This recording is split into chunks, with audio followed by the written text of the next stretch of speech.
नमस्कार। आप सुन रहे हैं व्रत की महिमा, एक ऐसा पावन स्थान जहां हम आपके लिए लाते हैं व्रत कथाओं की वे प्रेरणादायक झलकियां जो जीवन को भक्ति, श्रद्धा और आत्मबल से भर देती हैं। आज हम आपके लिए लेकर आए हैं वट सावित्री व्रत की वह अद्भुत कथा जो एक पत्नी की अडिग निष्ठा, प्रेम और संकल्प की अमर मिसाल है।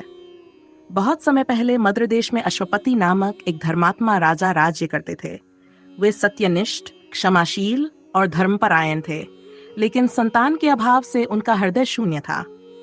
वे प्रभास क्षेत्र की तीर्थ यात्रा पर गए और सावित्री स्थल पर देवी की उपासना करते हुए सावित्री व्रत का अनुष्ठान किया। उनकी भक्ति से प्रसन्न होकर स्वयं देवी सावित्री दर्शन देकर अदृश्य हो गईं। कुछ ही समय में राजा की रानी ने एक अत्यंत तेजस्वी कन्या को जन्म दिया। ये कन्या स्वयं देवी सावित्री के अंश से उत्पन्न हुई थी, इसलिए उसका नाम भी सावित्री रखा गया। वह कन्या देवी लक्ष्मी की तरह शोभायमान थी। जैसे जैसे वह बड़ी हुई, उसकी शोभा और तेज से नगरवासी भी उसे देवकन्या मानने लगे। जब सावित्री यौवनावस्था को प्राप्त हुई तो राजा ने उससे कहा, हे पुत्री, अब तुम्हारे योग्य वर की खोज का समय आ गया है। परंतु कोई योग्य वर न मिलने के कारण उन्होंने उसे स्वयं वर चुनने की अनुमति दे दी। सावित्री वृद्ध मंत्रियों के साथ वन क्षेत्रों की यात्रा पर निकली और अंततः एक तपस्वी परिवार में जन्मे परित्यक्त, धर्मात्मा और सत्यप्रिय युवक सत्यवान को मन ही मन अपना पति मान लिया। जब वह वापस लौटी तो उसने देवर्षि नारद जी के समक्ष अपने निर्णय की बात कही। नारद जी ने उसे बताया कि सत्यवान गुणों में तो उत्तम है, लेकिन अल्पायु है, केवल 1 वर्ष का जीवन शेष है। परंतु सावित्री डगमगाई नहीं। उसने दृढ़ स्वर में कहा, पिता, ब्रह्मवेत्ता और विवाह, इन तीनों निर्णयों में केवल एक ही बार वचन दिया जाता है।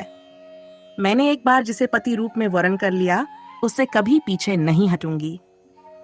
राजा ने शुभ मुहूर्त में सावित्री का विवाह सत्यवान से करवा दिया।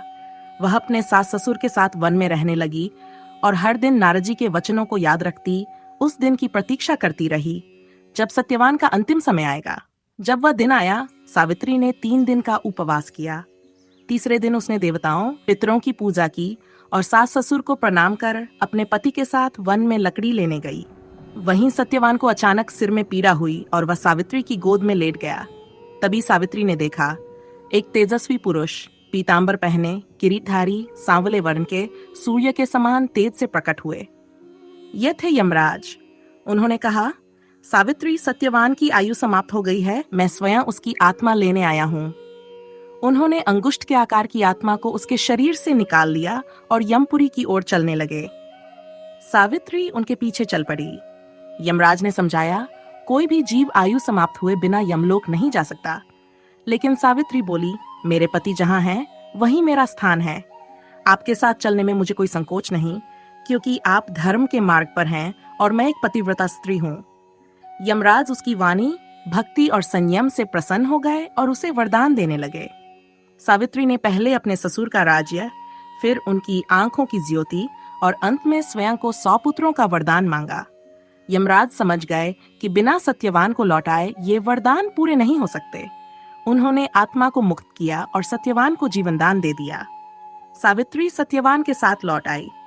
उनके तप और व्रत के प्रभाव से सास ससुर की नेत्र ज्योति लौटी, उन्हें खोया हुआ राज्य मिला और कालांतर में सावित्री को 100 पुत्रों का सुख भी प्राप्त हुआ।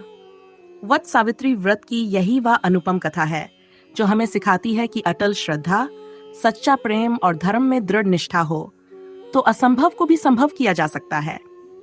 अगर आपको ये पवित्र कथा पसंद आई हो तो हमारे चैनल व्रत की महिमा को सब्सक्राइब करना न भूलें, जहां हर कथा सिर्फ कहानी नहीं, एक भक्ति यात्रा बन जाती है। जय श्री सत्यवान।